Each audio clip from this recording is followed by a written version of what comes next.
Ensinava.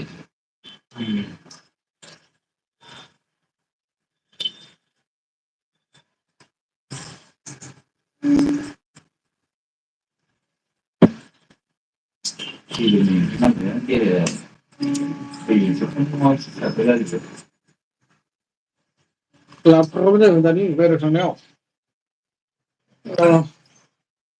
Good morning एभरिवान दसे सम नोंथांमोनजों सावरायनानै लाइभ फैदों दा आन्ध्रा प्रदेशआव दंफैयो जों मर्निं आदायाव मर्निं बाबु जि खामानियाव फैदोंमोन दा जों सासे आदाखौ लोगो मोनफैदोंमोन नालाय बे आदाखौ लोगो मोनफैबाय गोजोननाय थाबाय जोबोद मोजां नोंथांमोननि अननायावनो दाख्लै आं फोरमायखादोंमोन सेकेन्ड चेनेलजों नङा होमबा जोंहा आन्ध्रायाव सासे आदाया बिदि जाना दङ जों दा बेखौ लायनो थांगासिनो दं होननानै जों फोरमायदोंमोन ना सेकेन्ड चेनेलजों लाइभआव दा बे आदाखौ लोगो हमफैनो हाबाय मोनबाय जोबोर सिन्थानि गेजेरजोंबाबो मोनफैबाय आरो गोसा मबाइलाबो खावजानानै लामा ससेयाव ओरैबायदि सिन्था नांबोदों जोङो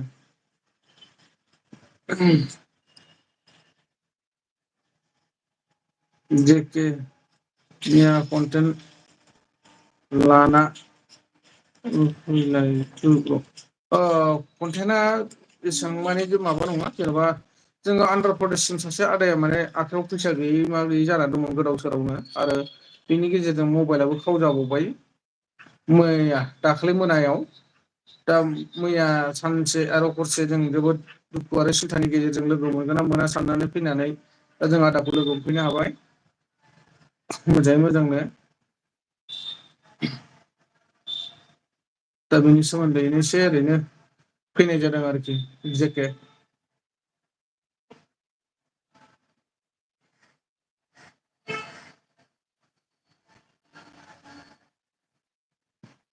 दा जों अलरेडि साथाम फैखादोंमोन बिसोरनो आंनि लोगोफ्रा सानैया आरो जा आदायारि दं नै लोगो मोनहाबाय आरोखि जाय आदाया माने गुबुन जायगायाव हारसिङै गोदाव सोराव जाफैनानै थाफैनो गोनां जादोंमोन बे आदाखौ लोगो मोनफैनो हाबाय इसोरनि अननायाव आरो मोजाङै मोजांनो दा नोंथांमोना बबे जायगानिफ्राय आंनि लाइभखौ नायदों दान्दिसे सम अननानै सापर्ट खालामदो मोननैसोब्लाबो कमेन्ट हरदो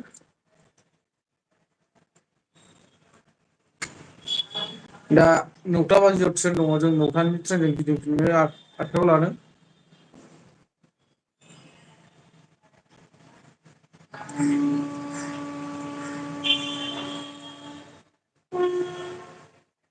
ओरैबायदि खस्थ' जाबोनांबाय माने ट्रेनाव ना जिरायनो मोनदों ना मानो मोनदों जोबोर खस्थ'नि गेजेरजों सफैनो हाबाय आरो बिसिम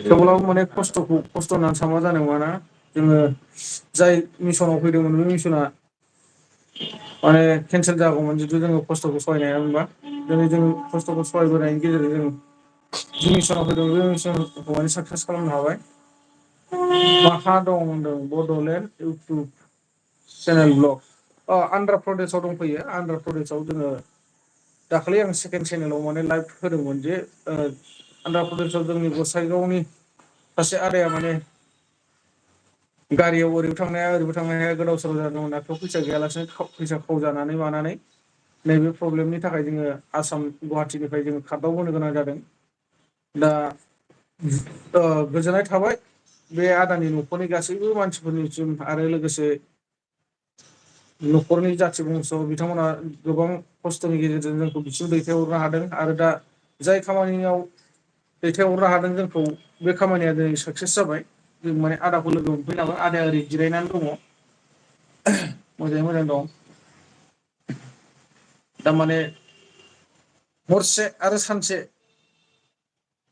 मैया दाख्लै मोनानिफ्राय मैया सानसे गोबां माने सिन्था जाबाय आरोखि माने सिन्थाया बेनो जे आदाया जे दाख्लै हराव मबाइला खावजानानै थाबाय जोंजों कन्टेक्ट रायलायनाय जों लकेसन हरनाय मबाइला नैबे मबाइल खावजानानै गोबां सिन्था जाबोदोंमोन आरो जोङो माने ट्रेनाव आनलाकि जोंल' नङा गावसिनि न'खरनि जाथि खुरमा न'खरनि मानसिफोर गोबां माने दुखु सिन्था नांदों बे मानसिया मा जाखो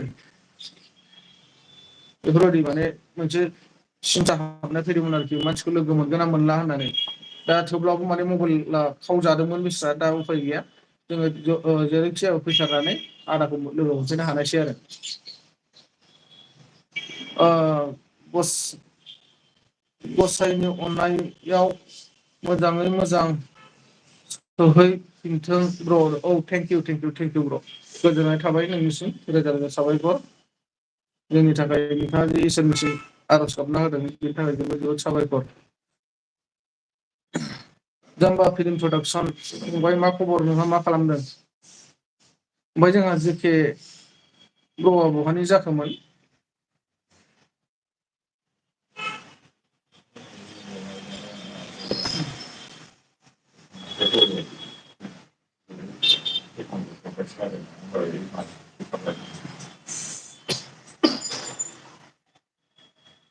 आदानाथ' क'क्राझारसो गोलैयो डिस्ट्रिक्टआ क'क्राझार डिस्ट्रिक्ट गसाइगाव ने गसाइगाव ओमफ्राय ओरै माबाया जायगाया मामोन रायमना गामिया दुमबाजार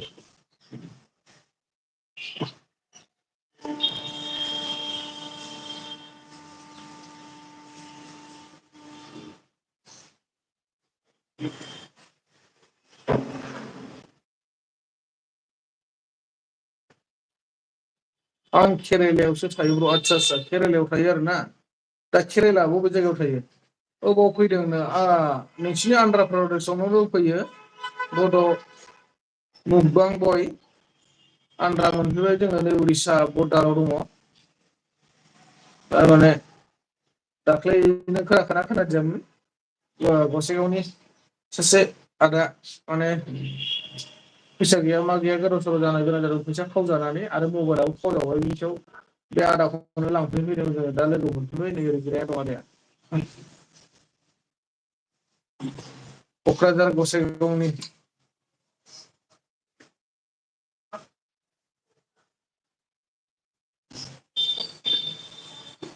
दा बे खौरांखौनो बयनिसिमबो फोरमायहरनो होननानै दसे सम लाइभ होदोंमोन आरोना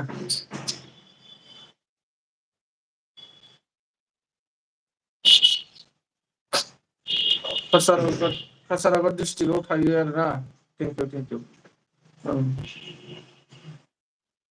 औ मोजां दे औ मोजां आरो गासिबो चेनेल नायगिरि बा आंनि चेनेलखौ जेसेबांखिनिफोर नायो बिथांमोननिसिम रोजा रोजा साबायखर थाबाय नोंथांमोनहा माने एसेबाबो दाख्लै फैनायनि लाइभ होनायाव जायफोरा एसेबाबो मिथिदों बिथांमोना दा जोंनि थाखाय बा बे आदाखौ लोगो हमफैथों होननानै एसेबाबो बयबाबो इसोरनिसिम आर'ज गाबनाय थादों बेनि थाखाय जोङो नोंथांमोननिसिम रोजा रोजा थेंक्स जासिहरो जेरै नोंथांमोननि अननायाव आरो बे आदानि न'खरनि गासैबो न'खरजों लोगोसे आदानि जाथि बंस'फोर गोसो होनायाव आरो जोंखौ बिसिम दैथायहरनायाव जों आदाखौ लोगो हमफैनो हादों बेनि थाखाय बे आदानि न'खरनि मानसि साफ्रोमबोबो जोंनि गोसो गोरबोनिफ्राय गोजोननाय जासिहरो आरोखि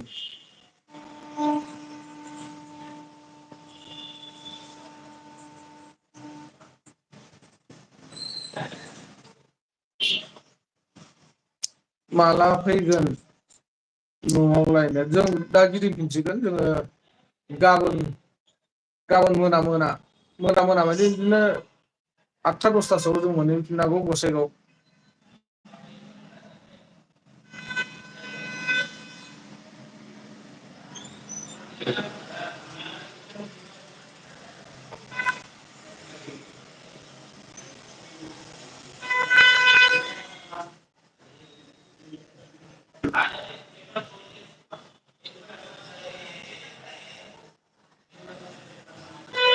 गसाइगावआव जायफोर आंनि फल'वार्स दङ बिथांमोना सोरबाफोर लोगो हमनो सानदोंबा रेडि जाना थाखादो लोगो मोननांसिगोन लोगो हमनो होनबाय थायोमोन ना किसुमान लोगो हमनो हागोन दे गसाइगावआव रेडि जाना थाबानो जाबाय आरो हयथ' क'क्राझाराव इलेक्सननि बारहावाया मोजां बायलाङाखै खोमालै क'क्राझाराव एसे लोगो हमलायनो गिनांगोन दा।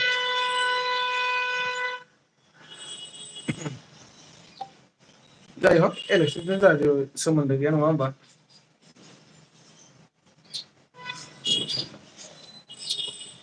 जाबाय जोबना थांबाय बेफोरो।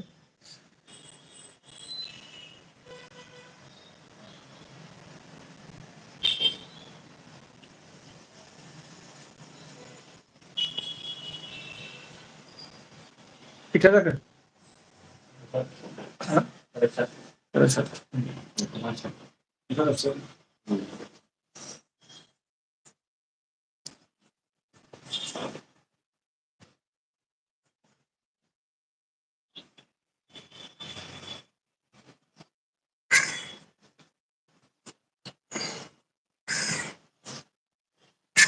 थ' होमब्ला लोगोफोर जों ओंखारहोलांसै नामा ना मा होनो? अ मा होनदों जोंहा जाम्बा फिल्म प्रडाक्सन बाबुआ? नों गुवाहाटियावसो थाया दालाय औ गुवाहाटियाव थायो बाबु। थेवब्लाबो नैबे आदाया माने गसाइगावनि नालाय जोङो दा बे आदाखौ नैबे आन्ध्र प्रदेशआव लोगो मोनफैबाय नालाय दा उफाय गैया माने जोङो आदाखौ न'आव दोननानैसो जोङो समफोरहालागैसो जोङो समफोर मा होनो सुनिबार जाहैगोन नामा? ओइदिनखालिसो जोङो माने गिदिंनो डाइरेक्ट गाव गावबागाव न'फ्राव थांलायनो हागोन। आदानावथ' हरसेसो थाहैनांसिगोन दुखु दाहा मोजां गाज्रि खोथाफोरखौ सावरायलायनांसिगोन। नङा होमबा माइनाव गयारि फैदों जोंहा हाइ हेल' आदा होनो हेल' हेल' गुड मरनिं माइनाव। गोजोननाय थाबाय आंनि लाइफआव फैनो हानायनि थाखाय। माइनाव गयारि आदा नों मा गामिनि आदा आं सनितपुर डिस्ट्रिक्टनिसो नानि। नानि जायो नामा आं सनितपुर डिस्ट्रिक्टनि।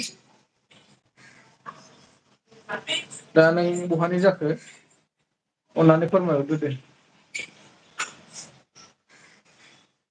सनितपुर डिस्ट्रिक्टनि दायो जों दंफैयो आन्ध्रा प्रदेशआव। जोङो मोनसे मिसनाव फैदोंमोन बे मिसनाव गोबां खस्थ'नि गेजेरजोंबाबो कमप्लिट जाबाय बा साक्सेसफुल जाबाय।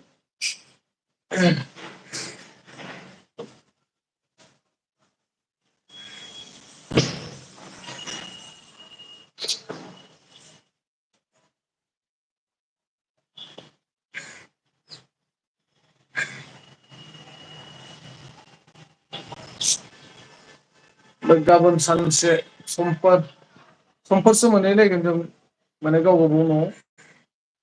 ओरै लोगो सानैया तेजपुरनिफ्राय फैबाय। आरो आंथ' गुवाहाटियाव थाखायो नालाय आं गुवाहाटिनिफ्राय फैबाय जोङो ज' रङियाव लोगो हमलायनानै फैनाय जाबाय। बे जायगासिम।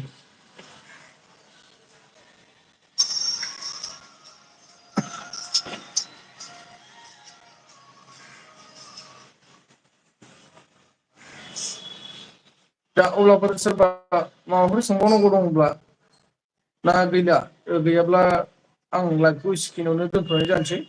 जोङो एसे आसाम फारसे गिदिंफिननायनि रेडि जानोसै।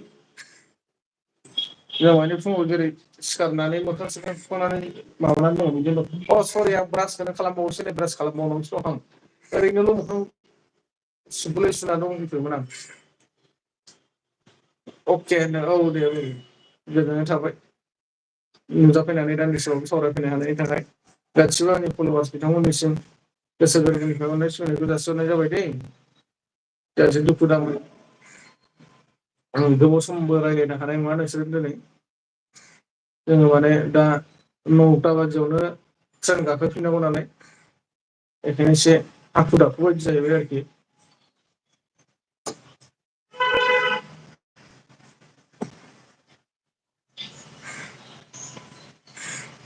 थ' अब्ला दोनलायनोसै नामा बे माइनाव गयारिया थांखोना माखो? थाङाखैबा माबाफोर सोंबावनांगौ दं नामा नानिया? आरो जुदि गैलाब्ला दोननोसै आङो एसेयावनो।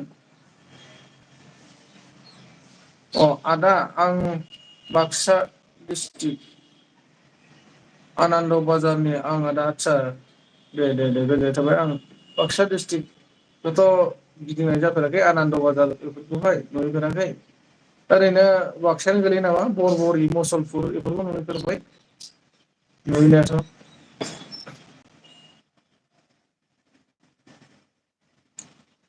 थ' अब्ला दोनलायनोसै नामा माइनाव गैया नानि ना उननि समाव लोगो मोनलायसिगोन।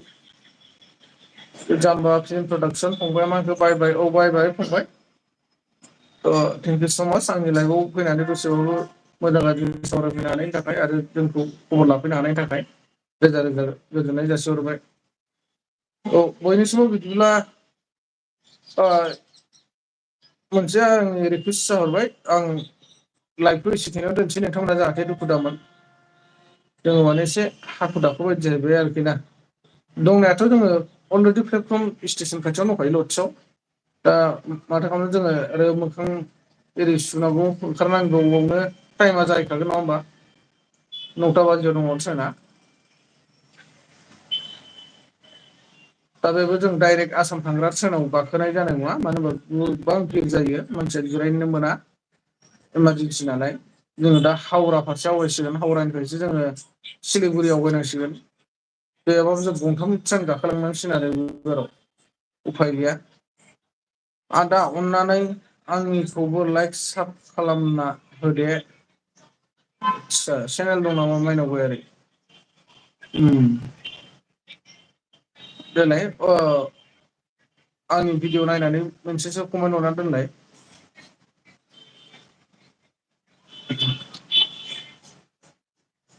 कमेन्ट हरनाय दोङो अके बिदिब्ला लोगोफोर ना एसेखिनियाव दोननाय जानोसै लाइभखौ। बाय बाय नेक्स्ट टाइम नेक्स्ट एलबिआव लोगो मोनलायसिगोन एसेखिनियानोसै दे दुखु दामोनसै।